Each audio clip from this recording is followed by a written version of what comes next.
Happy Wednesday morning, everybody. Welcome into another day of Morning JOX. Conrad Van Order. Well, a pleasure to be here with you each and every morning. And we, of course, always appreciate you tuning in and making us a part of your day right here on JOX. So the good news right out of the gate is it is above freezing this morning. So that's always a positive sign. It's actually in the 40s this morning instead of the 20s. So I will certainly take that. So hopefully all of you getting about your day, gonna have a great day out there, and we've got a lot to get to on today's show because we've got a nice flavor of SEC basketball, both what happened last night and a big game for Auburn coming up tonight as well. We've got more transfer portal news, and I think we may have a record broken in college football yesterday that honestly may stand the test of time. Or at least I certainly hope that it does. Because if it doesn't, then that means that this whole NIL transfer portal, whatever world that we live in, has somehow gotten worse. And I don't really want to imagine what that could look like, but we've got plenty of time to get into all that. But it's just nice to see. Is it like a trend that you're noticing? Or is that one way to put it? Yes. But more so for not like a group of players, it's just like one player. Gotcha. It's more of a I'm picking up what you maybe a pattern.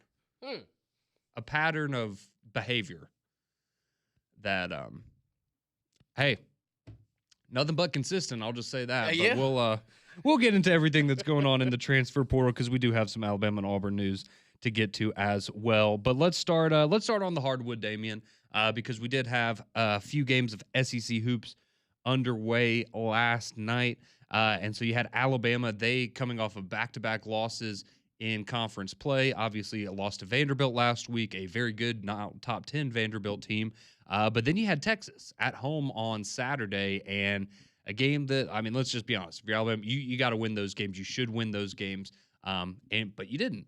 And so, Nate Oates, after the Texas game and earlier this week, kind of came out and said, hey, we're going to find – we're going to find out how tough we are mentally because we're, back-to-back losses, going on the road, a tough Mississippi State team.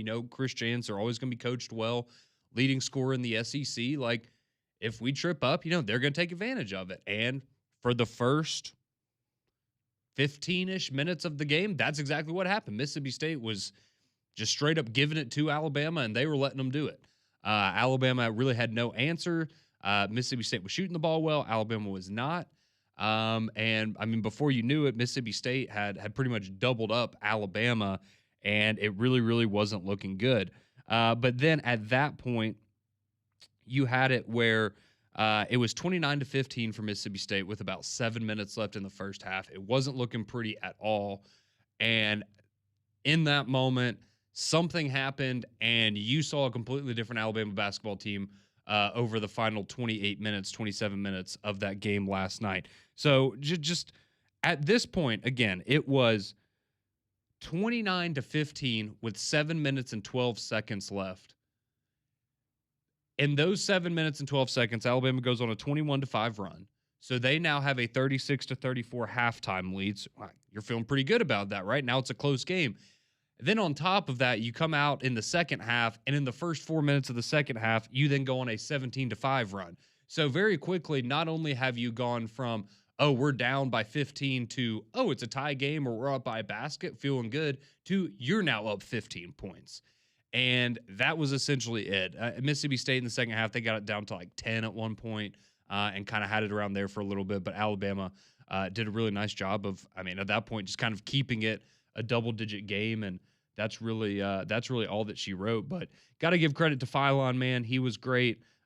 Maybe heard some of the criticisms from the last few games for him, but he led the way with 32 points last night, 10 of 14 from the floor. Got to love that. Aiden Sherrill, 22 points. That is a career high for the big man there. 10 of 11 from the free throw line as well for him, so that was nice to see, of course. But you got Amari Allen with 13, Holloway with 15. You shoot 35% from three. You shoot over 80% from the free throw line. Only turn it over 5 times. Like, again, outside of the first 12 minutes of the game, pretty good performance for Alabama. Now, you did still give up 82 points, and the defense has been a problem for them. because they're somewhere in the 300s in terms of how many points per game they're allowing to opponents. Mm-hmm. I think they were 334 going into the game last night. And they gave up 82, so they're probably still Probably right somewhere around there. still. There's 361 teams in college basketball, so that's bad. That is really bad. But when you can score at the clip that they do, that can that's the ultimate equalizer for them. Oftentimes make up for it. So, but Josh Hubbard, he ended up with 23 points. He really slow start for him, but he kind of came along and garbage time was able to get some points there. But a nice win for Alabama basketball. They have now beaten Mississippi State 9 straight times in basketball, which is the second most or second longest streak that they have. They've beaten South Carolina 10 times in a row. Well, yeah, one of those teams is unlike the other. Mississippi State a little better. Yeah, but I like the aggression for Alabama too. And the one thing, LeBaron Fallon is the best player that Alabama has. There's no question about it. And games like this is what you come to expect. It's kind of, that stretch last year where Mark Sears just took things over. Yep. You kind of you need that from LeBaron Fallon. And when he's 100%, when he's healthy, when he ain't cramping up, yeah, you get performances like this. And I think the aggression that Alabama played with, and not to say that their defense isn't lacking effort. It's kind of one of those, the pace in which they play offensively, it's just tough to get back and get set because they're ready to get juice back up and head back on the offensive side. But the lack of a true big, I try to not compare Auburn and Alabama, but like a Dylan Cardwell being on the defensive side for you, you don't have an anchor. It's just a lot of athletic guys that you got around there, and they're just having to make plays at a high level. But I do think that when Alabama's able to get to the cup and be as aggressive as they were, and they knock down their free throws, they're one of the tougher teams to beat because they can score at this level. And yeah, if it means that you're going to give up 82 points, more times than not, you're going to have more because of your offensive style. And that's just kind of how Nate Oates has always been. Mm-hmm. And now it's just kind of, okay, we're starting to see you live by the 3, you die by the 3. But when it's on, they can erase leads just like that. But I think the aggression that they play with offensively is something that you got to be able to put game after game after game. It can't just be, one day here against Mississippi State, but then, not to say that Vanderbilt wasn't aggressive, but you have to make shots on top of that. But I think what we saw last night is, especially after that first 15 minutes, it's okay. They flipped it up. They flipped the switch. They understand now this is how we're going to have to play, and they turned it on, and Mississippi State couldn't really stop them. Yeah, it was quite a turnaround there for Alabama last night. So they walk out with the victory, 97-82, 15-point win there on the road against the Bulldogs, and I certainly think you'll take that. And on top of all of this, they only had 9 guys available last night. So Reitzel was out, Bol Bowen was out, Bristow was out, Hannah was out. Like they were slim pickings a little bit for Nate Oates and that staff last night. So really impressive road win and a nice bounce back there for the Crimson Tide. Their next game is going to be this Saturday on the road in Norman. So Alabama loves going to play in Norman, I guess. But they that will be a 12 o'clock game on Saturday on the SEC Network. And then they will get about a week off. And then the Saturday after that, you've got the Tennessee Volunteers down in Coleman Coliseum. So that should be a lot of fun. But also going on last night, you had Florida. They knocked off Oklahoma 96-79. So Florida maybe starting to finally, kind of get a little bit in a rhythm. And after I guess it was a rough start based on what their record was in non-conference play, but they played some really good teams and had some tough losses, just like, we saw with Alabama and Auburn. And then you had a fantastic game, which I'm sure some of you probably didn't get to watch the first half of Alabama because if you didn't have the ESPN app, it wasn't on television. And that's because Bucky and Texas A&M decided they wanted to give Tennessee everything that they could want and more as it goes to a double OT. But Tennessee, they get out of there with the 87-82 victory over Texas A&M. So a great night of college hoops last night around the SEC. And then coming up tonight, you've got Auburn. They're on the road at Missouri at 6 o'clock there on ESPN2. So that should be a good one. You've also got Ole Miss in Georgia, Kentucky LSU, Vandy, Texas, and South Carolina, Arkansas. So a nice slate of games coming up tonight. And, of course, we'll have some time to talk about those on tomorrow's show. But nice night there for SEC Hoops. And just if you're wondering how the standings look right now, Vanderbilt is alone at the top. They are the only team that has not suffered a loss so far in SEC play. So pretty special what I guess they're not only a football school now, Damien. They're once again a basketball school, They're an which is everything school. Everything. yeah, baseball's Baseball's really pretty good. consistent. They're smart. Yeah. God, they've got it all. They play school and ball, dog. They've got it all. Must be nice. All right. Well, that's your SEC hoops recap from last night. What's going on there? But we do know the transfer portal that is still active and open for a couple of more days. So some more news coming out of there. But we also got a very insightful look behind the curtain at Ty Simpson and his decision. So Chris Lowe, he put out a really, really nice article last night, really good story. Direct quotes in there from Ty talking about his decision to ultimately go to the NFL, these interesting dollar amounts, and final decision. So we'll tell you a look behind the curtain at Ty Simpson, a dying breed of college football. It's next on JOX.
6:16 here on Morning Jocks. Welcome back in.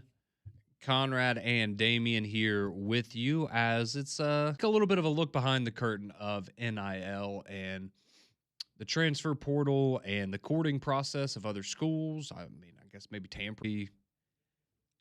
I again, with the tampering stuff, I understand that people get mad about it, but it's so prevalent at this point. Everyone does it, so why does it? It's just funny when people specifically, like I saw somebody that covers LSU last night that was calling teams out for potentially tampering with Ty Simpson, and it's like, and you're You sure you want to do this? You throwing that rock and hiding your hand? You just got the king of them. I'm just saying. It seems like maybe some people need to think more before they just put things out there about their programs. Everybody does it but us.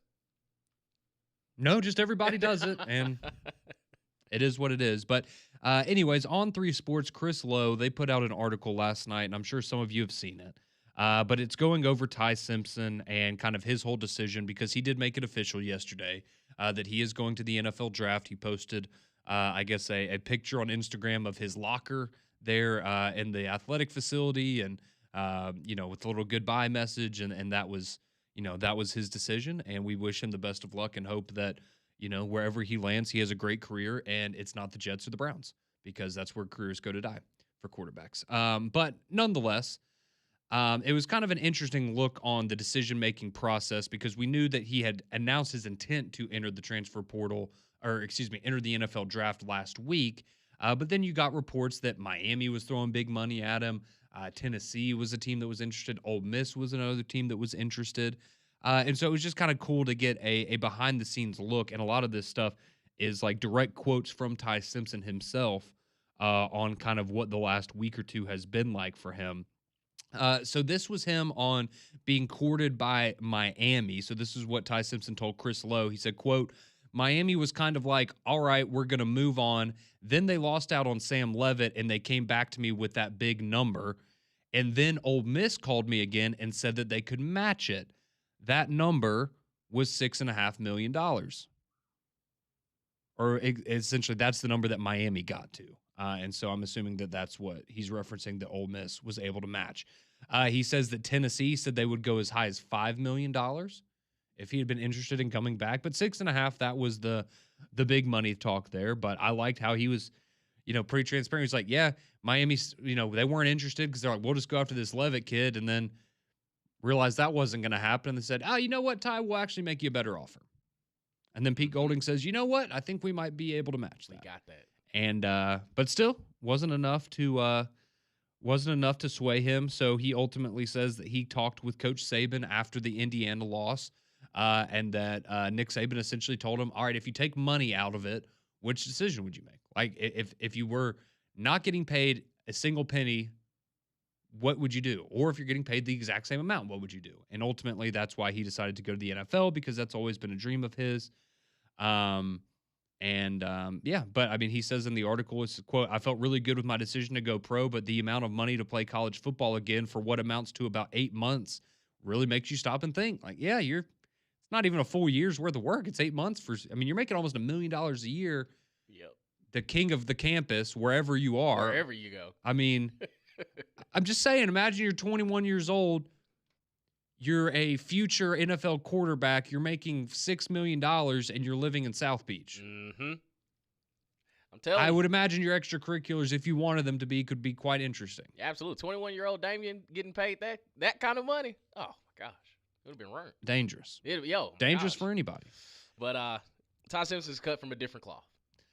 Yes, he absolutely is. So he kind of went a little bit into his decision-making process and how he kind of came to that decision. It says in the article that Kalen DeBoer and Ryan Grubb essentially gave him a deadline of last Thursday. That's when they wanted to, kind of have his decision ready to go so that they could start putting the pieces together. Obviously, we saw the day after that is when Austin Mack and Keelan Russell announced that they were coming back. So clearly they were trying to get the ball rolling there in that regard.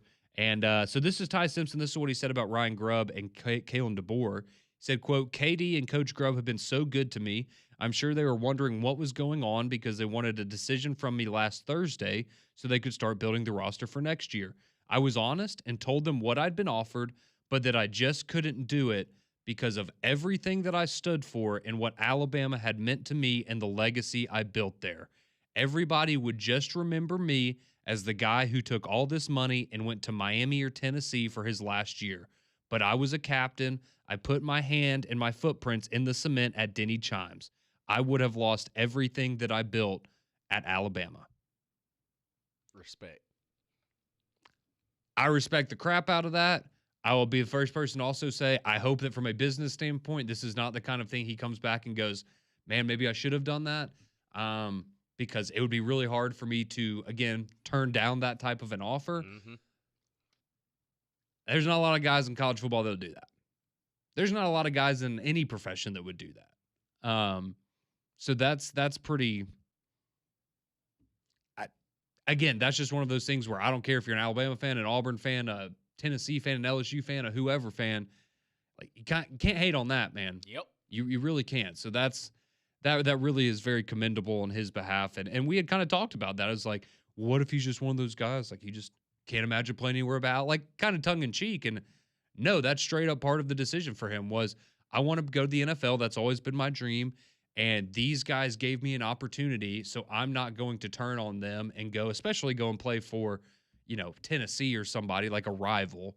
That would certainly hurt you. But yeah, that's really, really commendable stuff. I did think it was funny because he did kind of continue after that and say he brought up Lane Kiffin.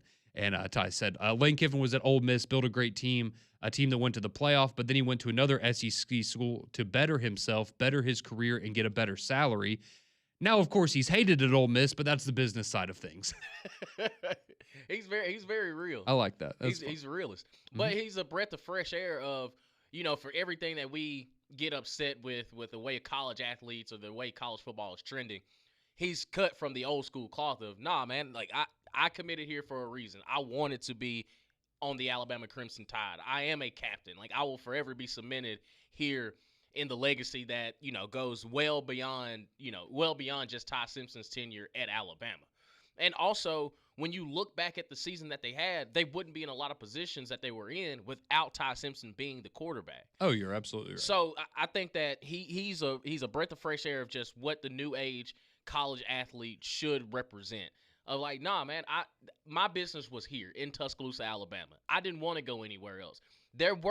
He just admitted that there were opportunities to go elsewhere, and they're paying top dollar for my services. It's like, nah, man, I'm cool, appreciate it. How much y'all thinking about? Okay, let me talk to my people, and I'll come back to you.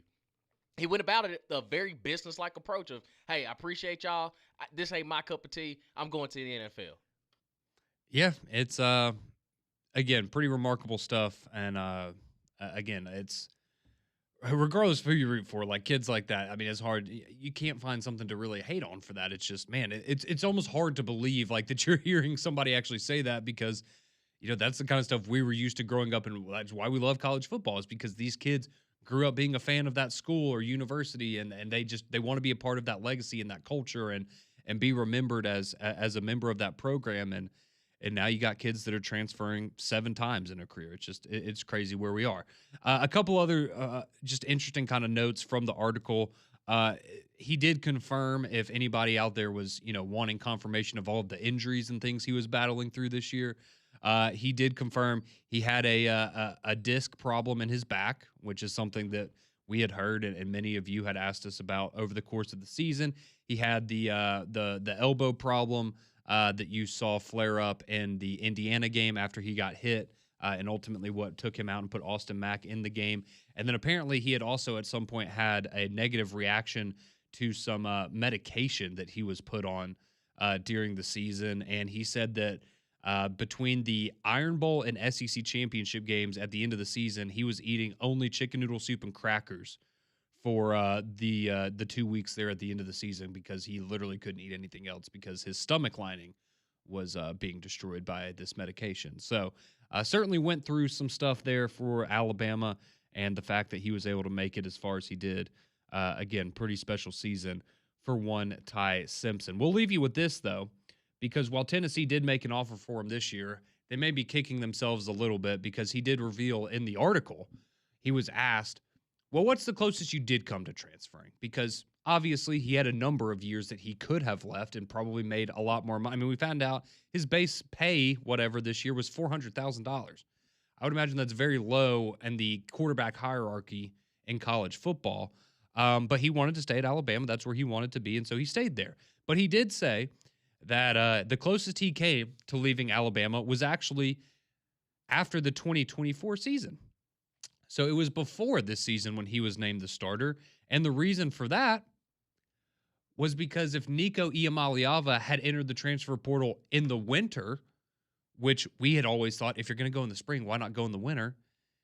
Then Ty Simpson said that he would have gotten in the portal and gone to Tennessee. But because Nico waited until the spring, he didn't want to put his name in the portal and go be the backup potentially. So Nico Iamaleava's dad giving him horrible advice 3 months later could be the thing that saved Alabama's football season this year. Kind of funny how it works. It's wild. It's Kind of wild. funny how it works. But yeah, I mean, he said on that, he said, quote, I would have had to jump into the portal with him still on the team, talking about Nico. It says he still didn't leave until the spring, and you couldn't transfer within the SEC in the spring portal. Said I was a Tennessee guy growing up. It just never worked out that way for me to go there. It wasn't in God's plan. His plan was for me to go to Alabama, and I couldn't be happier. So just thought that was interesting that they were the ones trying to, throw money at him this year. And a year ago, they're probably going, you're telling me we could have had him for $400,000? Yeah, the butterfly effect is real. I would imagine that Joey Aguilar got probably 3 times what Ty Simpson did, which is kind of wild to think. But very interesting, again, very interesting deep dive there on Ty Simpson and his decision. Again, he is ultimately going into the NFL draft this year.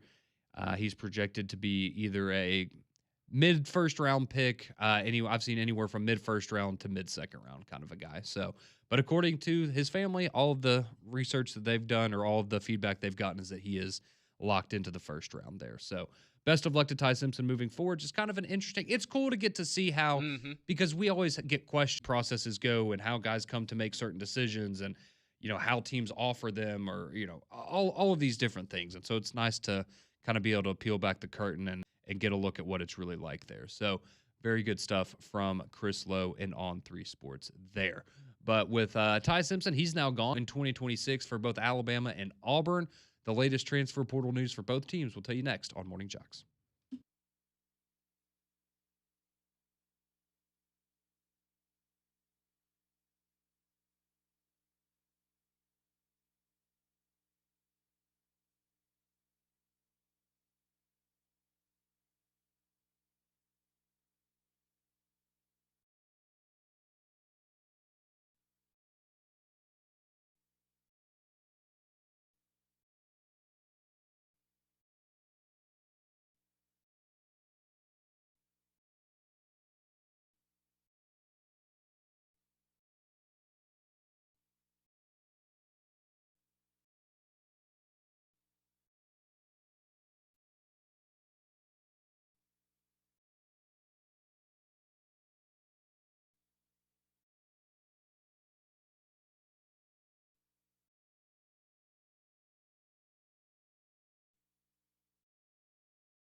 6:32. Here we are on your Wednesday morning. Conrad and Damian with you. Morning Jocks here. McElroy and Kublik in the morning. We'll see if Cole gets fiery about anything today. He was he had some things to get off his chest yesterday. I enjoyed it. I thought he I did had too. a very good way of articulating it. It's just Yeah. It was passionate. about to say every now and then you gotta. Yeah. Happens to the best of us. It does. Sometimes you just And listen, as an Ole Miss fan, I'm glad that, Deuce Knight isn't crippling the program. I'm perfectly fine with it. But again, it's a lot of untapped potential. There's a little risk involved in all of this. So if losing a guy doesn't, crater your program or whatever, can getting a guy uplift your program? Well, it depends who it is. We just had Trinidad Chambliss, man, and the NCAA, screwed us over. But it's funny how there's a certain quarterback playing college football for his 7th school, but Trinidad Chambliss can't get an extra year of eligibility. But that's why I'm not making those decisions. But It is. it's very, very different. That is one of those head scratchers, Mm-hmm. I would say. Like, this guy can continue to play ball? Well, and we've had examples of that in the past with guys who are I'm trying to transfer to this school because my my mom, my grandmother is sick, and I want to go and help take care of them, and I need to go to a school close to there. Yeah, you know what? That paperwork's going to take a couple months to get through, so you should probably just sit this year out. And then, hey, I want to go transfer for the 4th time in 4 years because I'm going to get more money. Have a good day. Yeah. Sounds great. Very funny how that works, isn't it? It's insane. Yeah, it absolutely is insane. But I'm very proud, again, I'm being dead serious when I say this. This is not, I would never make fun of a college football player. TJ Finley has accomplished something that no other college football player will ever be able to accomplish. I don't think. And that's commendable. How many people can say that they have done something that nobody else on this planet has ever done? Not many people. Not many. I can't think of anything Not many people. that I've done that nobody else has done. Maybe there's something, but certainly not transferring to 7 schools. 7. Oh man, it's so funny where he's going to. It's insane. It's so great. So if you missed it, TJ Finley, he hops out of the portal yesterday, lands at his 7th program, and it is Incarnate Word. Let's go. Oh man. So if you remember, obviously Cam Ward, First overall pick. Well, let me just say this. There's 2 ends of this. All right, we got Cam Ward, great. Started there. Fantastic. Mm-hmm. Went to Miami, number 1 pick. Going to lead the Titans to 10 Super Bowls, Damian thinks. Let's go. Great player. Then you have another guy. He's retired from football now, from what I understand. And he is most well known for making videos of him with stacks of cash while riding the pine at Kentucky. And that would be Zach Calzada, also the former Texas A&M and former Auburn quarterback. Actually, I'll give him credit. He beat Alabama, so that's probably what he's best known for. But at this point, who even remembers that besides me? But again, I think TJ Finley is probably more on the Calzada end of this spectrum than the Cam Ward one. But it's just funny that he ended up at that school of all places. So, but he kind of just had the opposite path of, other players using that as a stepping stone to a bigger opportunity, whereas he's like, dear God, please, will somebody pay me $500 to play college football because I don't want to go sell insurance next year. Yeah, man's afraid of a W-2. I know a W-2 hate to see him coming. It's wild. Like, it really is insane. But it's just the combination of factors that had to go into, because he benefited from COVID, Right. benefited from a redshirt year. Like, again, that's why I don't know if you'll ever see another 7-time transfer, just because I don't know if anyone will have that number of years, that many opportunities to transfer. Exactly. Listen, I'm not gonna make any excuses for the kid, because I think that at some point you got to check who's around you and say, man, let's be real. Like, what are you going to do at Incarnate Word that is going to separate what you have done? Literally Texas State. He could have stayed at Texas State and been a legend for the next 2-3 years. But he continues to bounce around different opportunities. And he got kids now. Dude, you're almost 30 years old. Yep. It's time to be a law-abiding citizen at this point. And I'm not going to knock You know, if they're giving me the opportunity, the NCAA says I can still play, but I gotta go ahead and do it. But man, you gotta look. You gotta have a real conversation with yourself in the mirror and have some sort of self reflection of what does this say about me as a football player, just as an overall player. That man, I have been in LSU, I've been at Auburn, Texas State, Tulane, Georgia State. Like I've been all over, and I still haven't gotten that satisfaction of being a college football player. Because to me, you're doing yourself a disservice. You're going backwards trying to say that, oh yeah, NFL is my ultimate goal. I don't necessarily think this is the path of getting to an NFL roster. Because if I'm an NFL GM, it's okay, so why'd you go to the 7 schools? You know, like, was the academics too hard, or like, is the coaching bad? Like, what? How am I expecting to give you the keys of a franchise, or even just have a roster spot in this? Well, no, I mean he could like run the concession stand or something. Yeah, I mean he could have been in the UFL. He could have been a UFL legend the past couple of years. Listen, if Kellen Mond can play quarterback, so can TJ Finley. I think Kellen Mond is a significant. I know you hate him, but he's a significantly better football player than TJ Finley. Teach its own. Do you want to know what TJ Finley's average season of his college career is as a quarterback? What is it? 1,200 yards, 7 touchdowns, 4 picks. That's not good.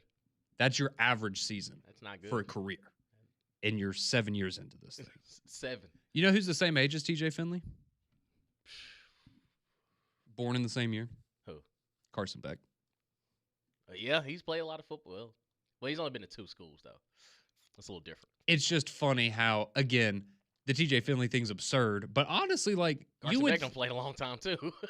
Yeah, he has, but again, it's just like from an age standpoint. I mean, you had the Oklahoma State quarterback that was what, like 27, yeah, and then obviously Brandon Weeden was like 30, you know, when he played 10 years ago. But you know, whoever their quarterback was last year, he's like 26, 27 years old, and it's like you're a grown man playing let's amongst go. kids. Yeah, it's like come on, man. Like you're a grown man. At a certain point. You know, some people just lack self-awareness, I guess. Maybe that's kind of the way to look at it. But hey, good for TJ Finley and Incarnate Word. That's going to be appointment television. I'll say that much. I'll tell you what. I had no interest in watching Incarnate Word this last year. I at least have a little bit of interest now. Yeah, I mean, they got a pretty much an offensive coordinator playing quarterback. So, you know, hey, and again, if the NCAA is going to allow it, you might as well run it up. Have a great time. Enjoy yourself. I ain't never been to Incarnate Word.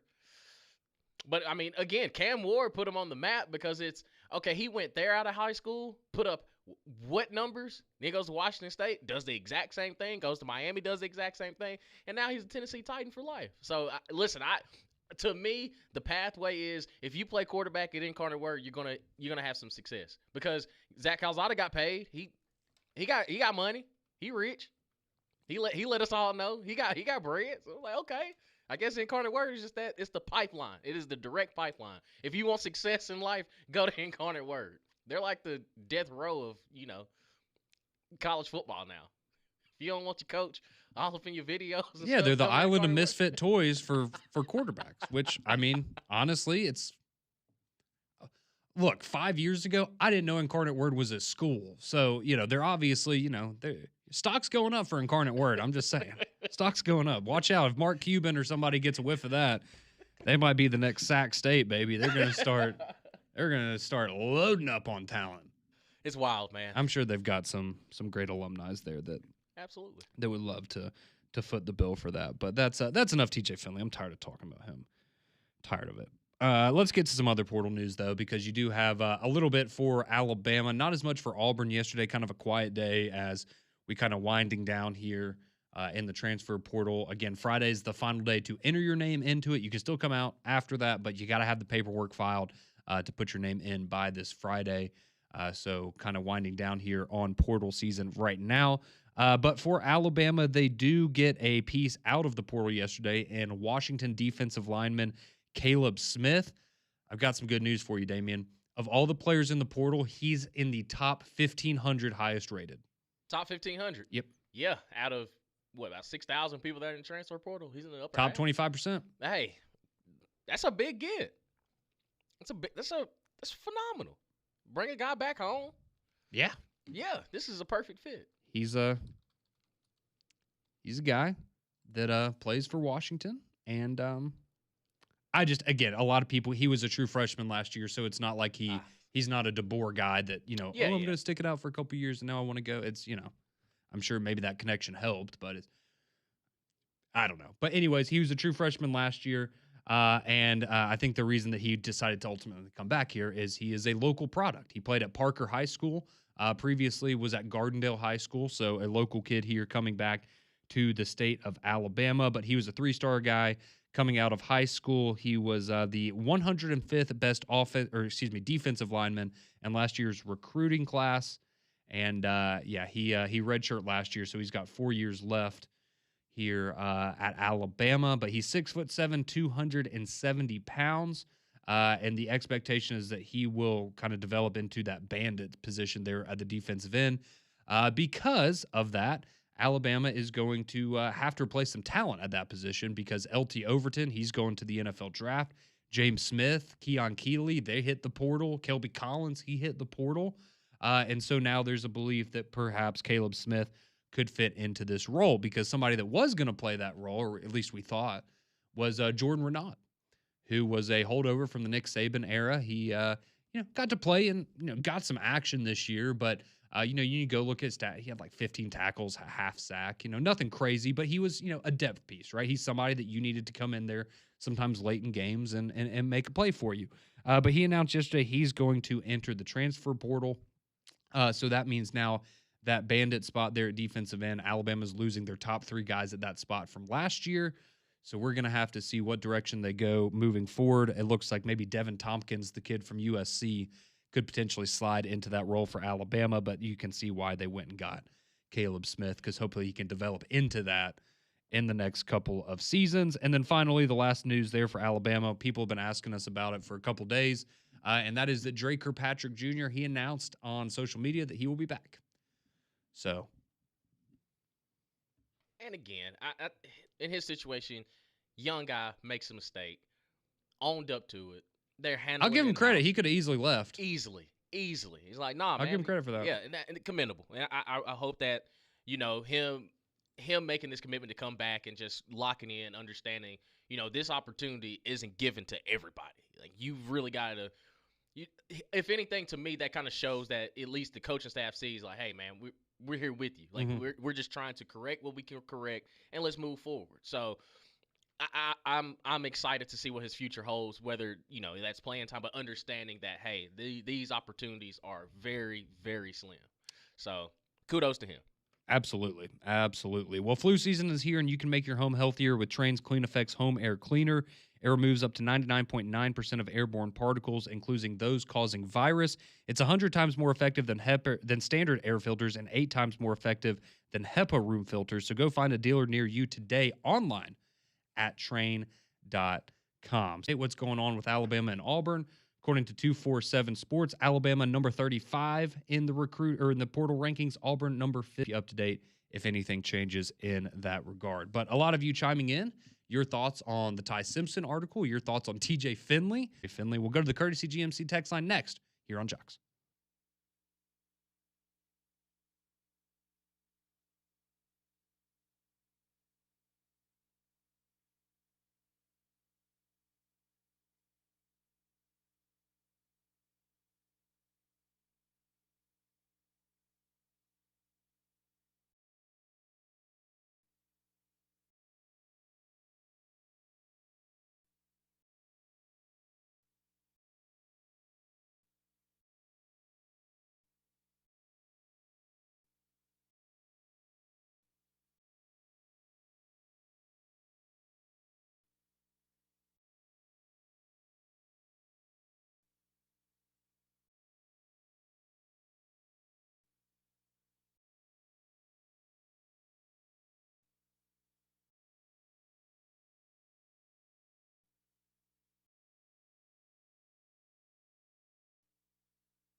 6:50 here on Morning Jocks. Damien and Conrad here with you for a few more moments. As we get you set for McElroy and Kulik, let me tell you about our friends at Hometown Roofing and Restorations. Trust the experts for your roofing needs. Over 1,200 roofers in the Birmingham area. Make sure you call. It's family-owned, grounded in faith, and community-oriented. Their customer satisfaction focused with your needs in mind so you can count on honest communication. The goal is to get it right the first time. If it's an insurance claim, call Hometown and they'll take the ball for you so you don't have to worry about the red tape and the back and forth with insurance company. Only top quality materials. Hometown is certified with 2 of the best national brands of shingle, and they offer lifetime material warranties. Financing is available. And wonder if you have an aging roof or a sign of roof damage? Hometown offers free inspections, also rated A+ by the Better Business Bureau. Hometown Roofing and Restoration can also handle siding, windows, gutters, and minor remodels.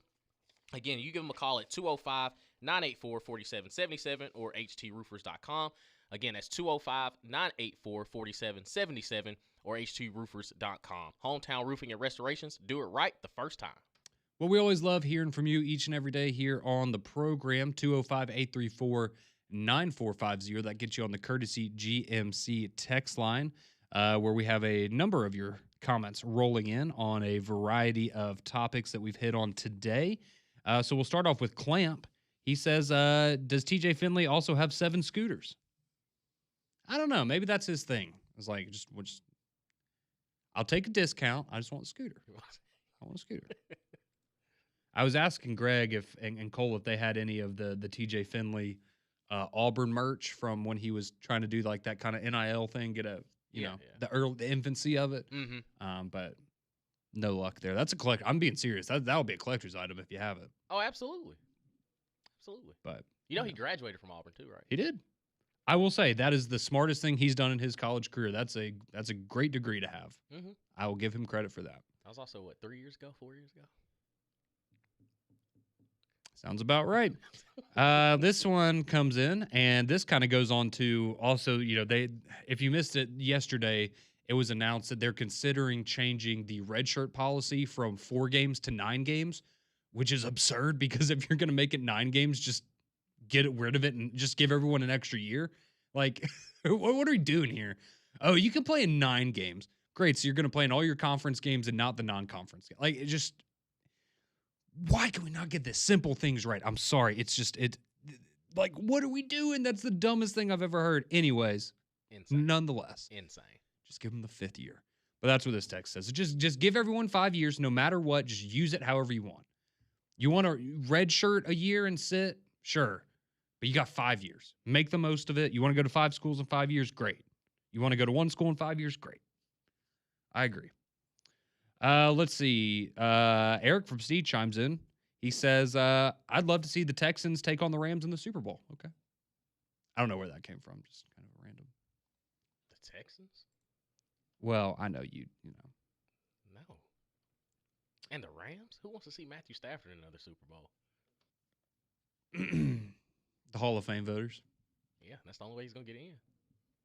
Oh, he's getting in regardless. Yeah, maybe after the 10th try. Still get in. Yeah, he's still getting in. Yeah, he is, isn't he? He's still getting in. Yes, he is. Can't be a hater all my life. Nope. No, you can't. Don chimes in. This is very big of Don. He says, I'm an Auburn fan, as you know. Really, I didn't know that. He says, but I will always respect Ty Simpson. Good luck to that kid. I respect that. And I appreciate you throwing out there that he's undefeated against Auburn. Yeah, he mentioned it. I think it was like in the fine print in the article. He made sure he said that. I also think he's the first quarterback in Alabama history to beat Tennessee twice in a 6-month span of time. Because he beat him on the field and I'm just saying that's fair. It's pretty impressive there. Pretty impressive. Let's see. This one says, I've been watching and listening to podcasts on Alabama